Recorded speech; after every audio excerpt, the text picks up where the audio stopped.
اما بعد فاعوذ باللہ من الشیطان الرجیم بسم اللہ الرحمن الرحیم قل جاء الحق وزهق الباطل ان الباطل كان زهوقا وقال النبي صلی اللہ علیہ وسلم اللهم ارنا الحق حقا وارزقنا اتباعه وارنا الباطل باطلا وارزقنا اجتنابه اللهم صل على محمد وعلى آل محمد كما صليت على إبراهيم وعلى آل إبراهيم إنك حميد مجيد اللهم بارك على محمد وعلى آل محمد كما باركت على إبراهيم وعلى آل إبراهيم إنك حميد مجيد۔ حضرت موسیٰ علیہ السلام نے اللہ تعالیٰ سے 3 دعائیں مانگی اور یہ دعائیں وہ چیز دعا میں مانگی ہیں جو ہر داعی، مبلغ اور واعظ کی ضرورت ہے۔ نمبر 1 اشرح لی صدری، نمبر 2 یسر لی امری، نمبر 3 احلل عقدۃ من لسانی۔ پہلی دعا یہ مانگی کہ یا اللہ مجھ پر میرا کام کھول دے۔ دوسری دعا مانگی اے اللہ میرے کام کے لیے مجھے اسباب اور وسائل عطا فرما دے۔ تیسری دعا مانگی کہ یا اللہ جو میرے دل میں ہے میں زبان سے بیان کروں، مجھے اس کی طاقت اور صلاحیت عطا فرما، میری زبان میں فصاحت عطا فرما۔ کیوں؟ یفقہوا قولی، تاکہ لوگ میری بات کو سمجھ سکیں۔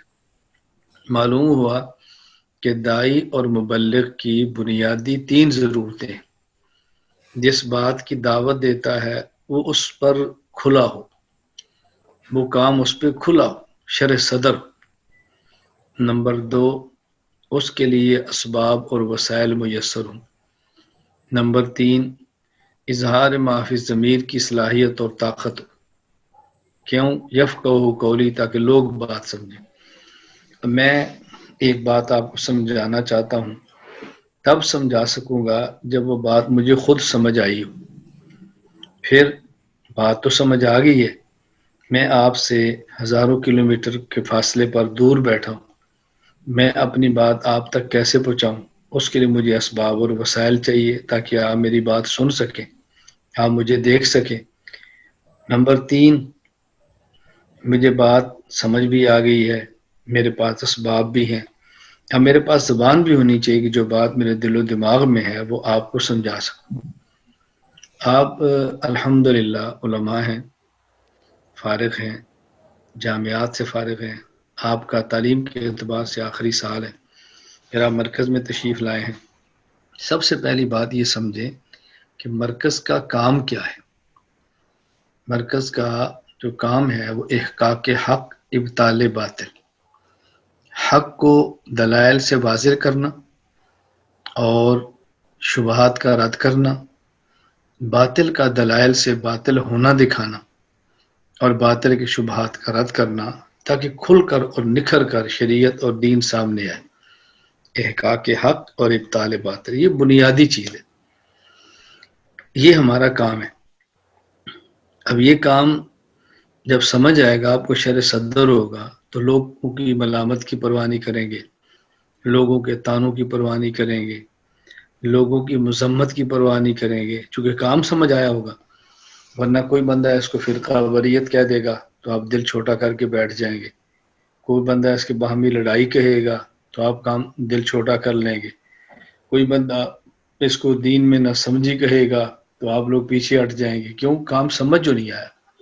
اس لیے پہلے یہ تو سمجھ آئے کہ میں جو کام کرتا ہوں یہ کام کیا ہے۔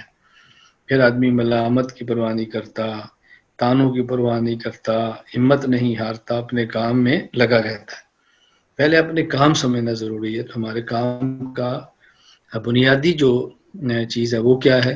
احقاق حق اور ابطال باطل۔ اب احقاق حق ہوگا تو ابطال باطل ہوگا، احقاق حق نہیں ہوگا تو ابطال باطل کیسے ہوگا؟ اللہ تعالیٰ قرآن کریم میں فرماتے ہیں میرے پیغمبر یہ بات آپ ان کو سمجھاؤ، جاء الحق وزهق الباطل، حق آتا ہے تو باطل جاتا ہے۔ ان الباطل کان زہوقا، باطل کی فطرت بتائیے، یہ تو ہے ہی جانے کے لیے، یہ تو ہے ہی دوڑنے کے لیے، لیکن کب؟ جب حق آئے۔ حق نہیں آئے گا تو باطل کیسے جائے گا؟ اس لیے ہر موقع پر حق کو بیان کرنا ضروری ہے۔ فَيَدْمَغُ فَإِذَا هُوَ زَاهِقٌ، قرآن کریم میں اللہ حق کو باطل پر پھینکتے ہیں تو حق باطل کا بھیجا نکال کے رکھ دیتا ہے.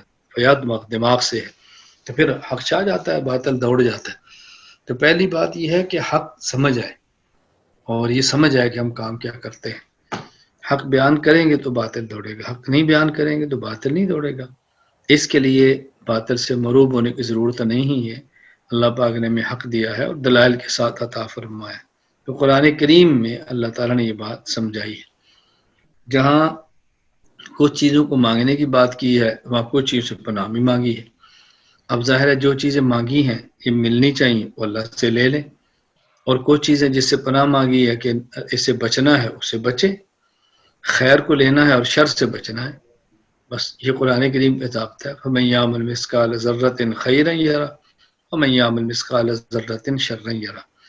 خیر چھوٹی سی ہو اس کا نتیجہ نکلے گا، شر چھوٹے سے چھوٹا ہو اس کا نتیجہ بد نکلے گا. تو یہ بنیادی بات میں عرض کر رہا تھا. اس لیے میں کہا کرتا ہوں کہ آپ قرآن کریم کو کھول کے دیکھیں، قرآن کی ابتدا اور انتہا کو دیکھیں تو ربط کتنا ہے. سورۃ الفاتحہ ابتدا ہے اور معوذتین یہ انتہا ہے. ابتدا میں دو چیزیں مانگی ہیں اور انتہا میں دو چیز سے بچنے کی بات کی ہے. مانگی کون سی ہے؟ ایاک نعبد و ایاک نستعین. ایاک نعبد و ایاک نستعین. اللہ سے مانگتے کیا ہیں؟ بس صاف صاف بات کی جا رہی ہے. اللہ اکبر، اہدنا الصراط المستقیم. یہ چیزیں مانگی جا رہی ہیں. نمبر ایک اللہ سے مدد مانگی ہے، نمبر دو اللہ سے ہدایت مانگی ہے. پہلے اپنا تعلق بتایا، الحمدللہ رب العالمین تعریف کی ہے، الرحمن الرحیم تعریف کی ہے، مالک یوم الدین تعریف کی ہے. پھر تعلق بتائیے کا نام، اے اللہ ہمارا آپ سے تعلق یہ ہے، ہم آپ کے علاوہ کہیں جھکتے نہیں ہیں، حالات جیسے ہم آپ کے در پہ رہتے ہیں. پھر آپ ہمیں دے دیں کیا؟ تعلق بتایا. پھر اللہ سے مانگے، نمبر ایک اللہ سے مدد مانگی، نمبر دو اہدنا الصراط المستقیم. اب اللہ کی مدد مل جائے تو انسان دنیا میں غالب آ جاتا ہے، ہدایت مل جائے تو انسان آخرت میں غالب آ جاتا ہے. تو عزت ملتی ہے دنیا میں اگر اللہ کی مدد آ جائے، آخرت میں ملے گی اگر انسان کو دنیا میں ہدایت ملی ہے. اور پناہ کس سے مانگی ہے؟ قل اعوذ برب الفلق. اور خناس کی شر سے بچیں تو آخرت اچھی ہے. تو دیکھیں کچھ مانگی ہیں یہ ملنی چاہیے، کچھ سے پناہ مانگی. ابتدا اور انتہا میں کیسا عجیب ربط ہے قرآن کریم کے اندر. جو چاہیے وہ شروع میں ذکر کیا، جس سے بچنا ہے وہ آخر میں ذکر کیا.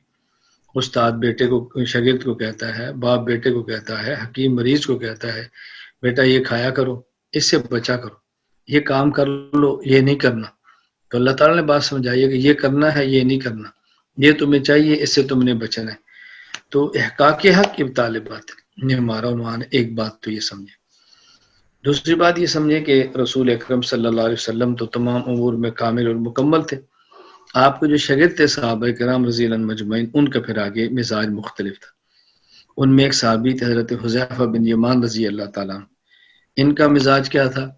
صحیح بخاری میں وہ ارشاد فرماتے ہیں کان الناس یسألون عن رسول اللہ صلی اللہ علیہ وسلم الخیر وکنت اسأل عن الشر.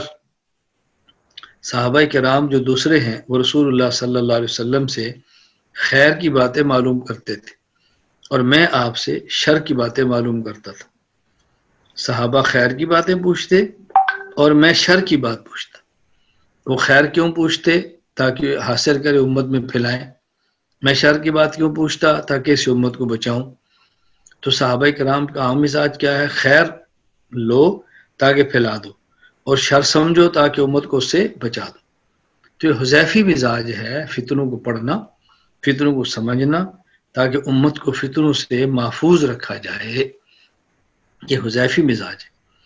تو صحابہ کرام رضی اللہ تعالیٰ عنہ مجمعین میں سے بطور خاص جو فتنوں کے متعلقہ فن تھا وہ اللہ کے رسول صلی اللہ علیہ وسلم نے حضرت حذیفہ کو دیا ہے.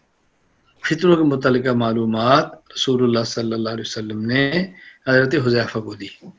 تو یوں سمجھیں کہ جو ہمارے والا کام ہے یہ حذیفی کام ہے، اور اس کام پر اعتماد کتنا ہے.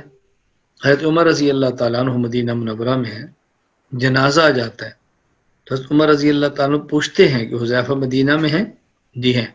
اس جنازے کے اندر آئے ہیں؟ جی نہیں آئے. فرمایا میں جنازہ نہیں پڑھوں گا. یعنی حضرت عمر رضی اللہ تعالیٰ عنہ فتنے کے متعلق معلومات رکھنے والے شخص پر اتنا اعتماد کرتے کہ جس کو وہ فتنہ سمجھتے عمر بھی فتنہ سمجھتے. تو یہ حضرت عمر رضی اللہ تعالیٰ کا مزاج ہے. تو اب دیکھنے میں حضرت عمر رضی اللہ تعالیٰ علم میں بڑے ہیں، مقام مرتبہ میں بڑے ہیں. حضرت حذیفہ عمر رضی اللہ عنہ کی نسبت علم اور مقام میں چھوٹے ہیں، لیکن چونکہ فن اس کا تھا اس لیے حضرت عمر رضی اللہ تعالیٰ عنہ اس فن میں حضرت حذیفہ پر اعتماد کرتے تھے. تو یہ مزاج حذیفی ہے کہ امت کو شر سے بچانا. اس کو بھی اچھی طرح سمجھ لیں. حضور اکرم صلی اللہ علیہ وسلم اللہ تعالیٰ سے دعا مانگتے ہیں، اللہم ارنا الحق حقا وارزقنا اتباعہ وارنا الباطل باطلا وارزقنا اجتنابہ. اے اللہ ہمیں حق کا حق ہونا دکھا دے اور پھر حق کو ہمارا رزق بنا دے، اتباع حق کو رزق بنا دے. باطل کا باطل ہونا دکھا دے اور اجتناب باطل کو ہمارا رزق بنا دے. تو رسول اکرم صلی اللہ علیہ وسلم تو اللہ سے دعا مانگ رہے ہیں ہمیں حق کا حق ہونا دکھا دے، باطل کا باطل ہونا دکھا دے. تو معلوم ہو کہ ایسی محنت کرنا جیسے حق کا حق ہونا نظر آئے اور باطل کا باطل ہونا نظر آئے، یہ رسول اکرم صلی اللہ علیہ وسلم کی دعا ہے. تو جو کام ہم مرکز میں کر رہے ہیں یہ وہی کام ہے جس کی رسول اللہ صلی اللہ علیہ وسلم نے خود دعا مانگی ہے کہ اللہ یہ چیزیں مجھے نعمت عطا فرما، حق کا حق ہونا دکھا، باطل کا باطل ہونا دکھا، پھر حق کی اتباع کی توفیق عطا فرما اور آہستہ اجتناب کی توفیق عطا فرما. یہ اللہ کے نبی نے دعا مانگی ہے. تو میں نے اس لیے قرآن کریم کی آیت پڑھی ہے، پھر اللہ کے نبی کی دعا آپ کو سنائی ہے، پھر صحابہ کا مزاج بتایا ہے. چوتھے نمبر پہ ہمارے حضرات اکابر کا مزاج دیکھیں. ہمارے یہاں بر صغیر میں خصوصاً پوری دنیا میں عموماً جو دین شکل اور عقل صحیح شکل سے عقل کے ساتھ دنیا میں نظر آتا ہے، یہ حضرت شیخ الہند مولانا محمود حسن کی محنت. شکل اور عقل یعنی فکر بھی ٹھیک ہو، نظریہ بھی ٹھیک ہو، شکل و صورت بھی ٹھیک ہو. یہ دو چیزیں جب آپ پوری دنیا میں گھومیں گے تو میں دیانت کے ساتھ کہتا ہوں حضرت شیخ الہند سے منسوب دیوبندیت کے علاوہ شاید آپ کو کہیں نظر آئے. جبال علم ہوں گے، داڑھی نہیں ہوگی. جبال علم ہوں گے، سر سے ننگے ہوں گے، مطالعہ بہت وسیع ہوگا، پینٹیں شرٹیں پہنی ہوگی، تو آپ حیران ہوں گے اس بات پر یار یہ کیسے لوگ ہیں. لیکن شیخ الہند رحمۃ اللہ علیہ سے منسوب جو لوگ ہیں وہاں علم بھی ہے اور عمل بھی ہے، شکل بھی دینی ہے، عقل بھی دینی ہے. کہیں شکل دینی نہیں، کہیں عقل دینی نہیں. تو صحیح شکل سے عقل کے ساتھ جو دنیا میں آپ کو نظر آئے گا یہ شیخ الہند محمود حسن دیوبندی رحمۃ اللہ علیہ کی محنت کا نتیجہ ہے.